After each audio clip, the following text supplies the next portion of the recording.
salita. Hallelujah, hallelujah, hallelujah.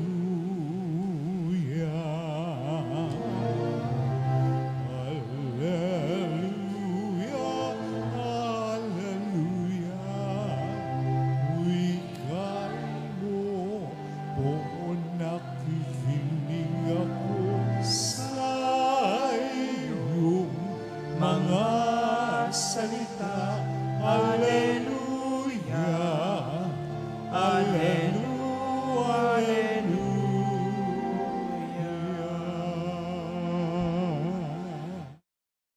Sumainyo ang Panginoon. At sumaiyo rin. Ang mabuting balita ng Panginoon ayon kay San Mateo. Papuri sa iyo, Panginoon.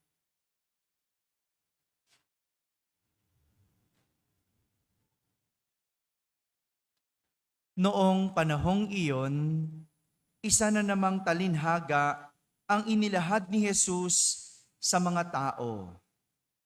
Ang paghahari ng Diyos ay katulad nito. May isang taong nagtanim ng isang butil ng mustasa sa kanyang bukid. Pinakamaliit ito sa lahat ng binhi. Ngunit kapag natanim na at lumago, ay nagiging pinakamalaki sa lahat ng puno ng gulay. Ito ay nagiging punong kahoy. Ano pat, napapamugaran ng mga ibon ang mga sanga nito. Nagsalaysay pa siya ng ibang talinhaga. Ang paghahari ng Diyos ay katulad ng lebadura na inihalo ng isang babae sa 3 takal na harina at umalsa ang buong masa. Sinabi ni Jesus sa mga tao ang lahat ng ito sa pamamagitan ng mga talinhaga at wala siyang sinabi sa kanila nang hindi gumagamit ng talinhaga. Ginawa niya ito upang matupad ang sinabi ng propeta. Magsasalita ako sa kanila sa pamamagitan ng mga talinhaga. Inihahayag ko sa kanila ang mga bagay na nalilihim mula ng likhain ang sanlibutan. Mga kapatid, ang mabuting balita ng Panginoon. Pinupuri ka namin, Panginoong Hesukristo. Magsiupo ang lahat at makinig sa humiliya. Isang magandang gabi po sa inyong lahat. Ate Sheila, pasok ka na dito. Sige na, simba ka dito sa loob. No? Magandang gabi sa mga nasa barangay, sa mga nasa tahanan na nagsisimba via online, at sa lahat ng nasa abroad. Kasama kayo sa aming banal na pagdiriwang dito sa ating parokya. Kung mayroong isang bagay ang nais ituro sa atin ng ating narinig na mga talinhaga. Ilang talinhaga yung narinig natin? Hello? Ilan? 2. Dalawang talinhaga ang ating narinig sa ating ebanghelyo. At kung may isang bagay ang nais ituro nito, ito ay ang kapangyarihan ng maliliit. Kapangyarihan o lakas ng maliliit. Nakakapagtaka kung paano ang maliit pwedeng maging malakas. Sanay kasi tayo na ang imahe ng maliit ay ano? Hello? Mahina, very good. Ano pang imahe ng maliit? Pag sinabing maliit, wala nga akong naintindihan eh. Ano nga? Walang kakayanan. Yun, di ba? Ganyan, pag sinabi maliit lang eh. No? Yun ang imahe natin ng isang maliit. Pero sa ating ebanghelyo, ginamit ni Jesus ang imahe ng maliit bilang simulain ng isang malaki. Simulain ng isang malaki. Katulad na lang ng isang buto ng mustasa. Nakakita na po ba kayo ng buto ng mustasa? Sinong nakakita na? Taas ang kamay. Hindi pa? Iba itong mustasa na ito. Hindi ito yung mustasa na ginalagay natin sa pansigang natin, no? Yung parang pechay, hindi ganun yon. Hindi ganito. Yung mustasa sa Holy Land, singlaki ng butil ng linga. Nakakita na ba kayo ng linga? Maliit, di ba? Hindi pala singlaki ng butil ng linga.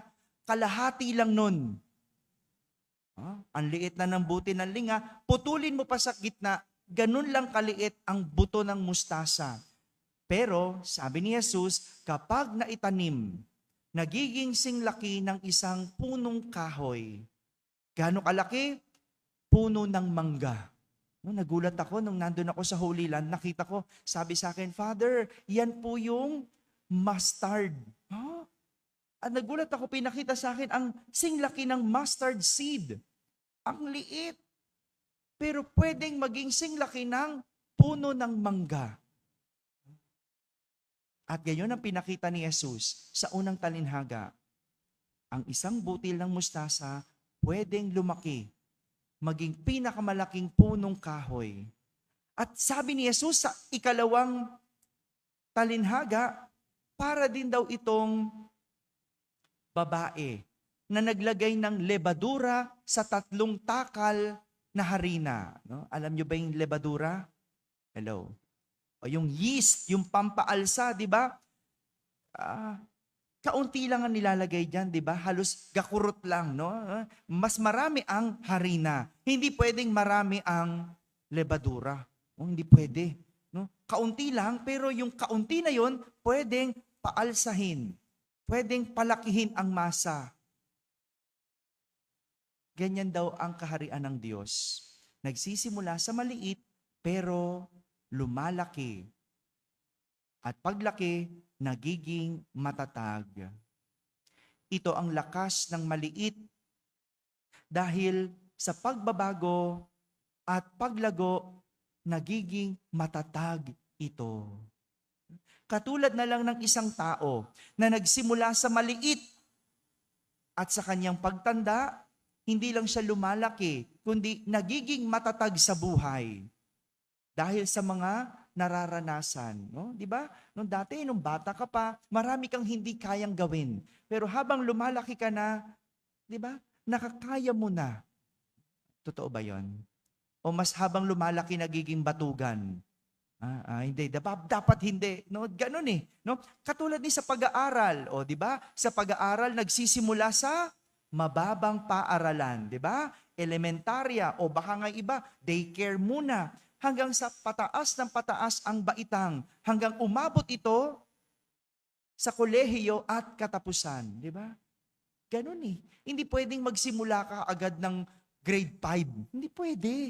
No? Kinder muna o daycare muna. Yung iba nga, saling ket-ket muna. Di ba? Hanggang pataas ang baitang. Ganun din kung paano ang isang tindahan kapag sinamahan ng sipag at tiyaga, pwedeng maging isang malaking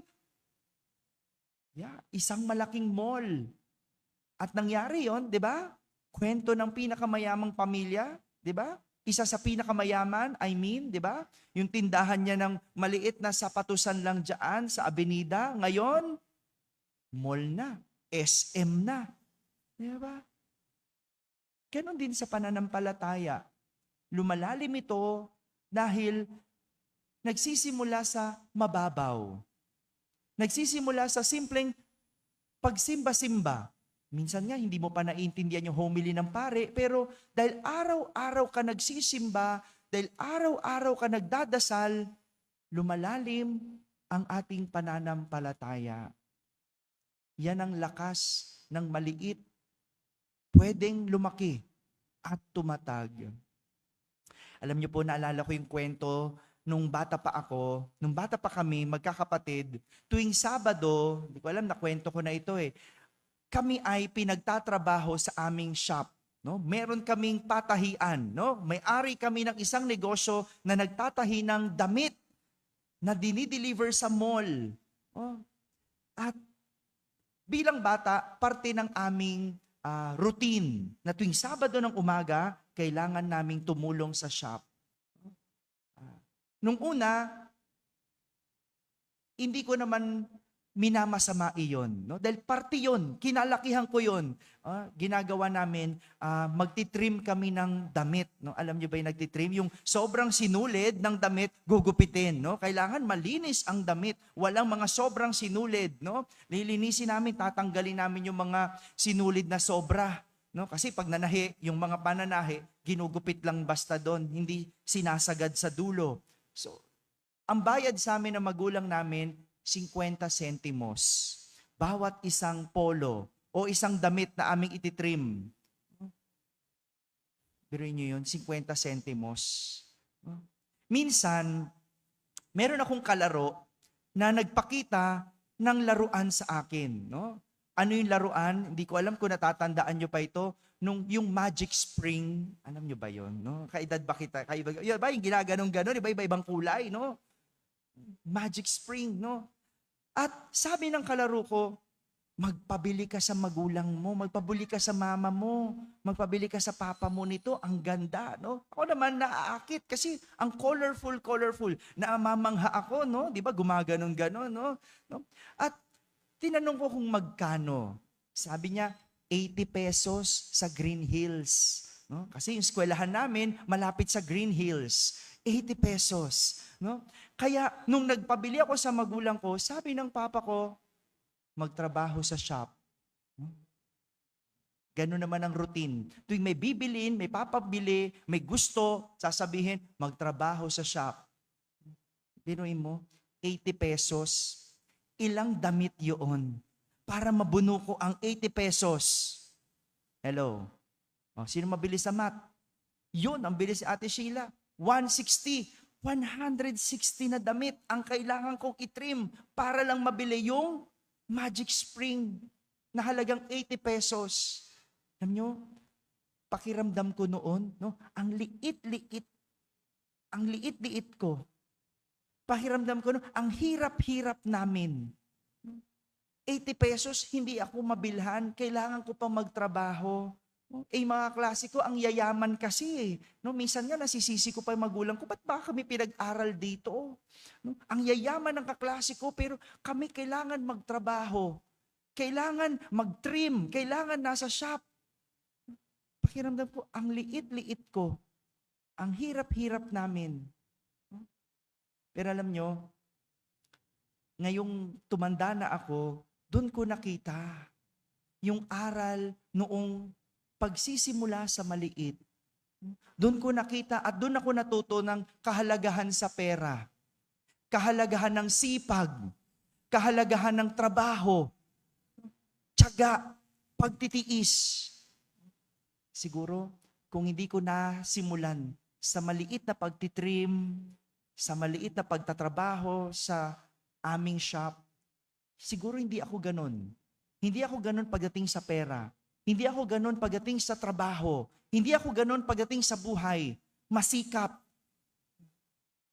At alam nyo, ang nakakatawa, nabuno ko yung 80 pesos.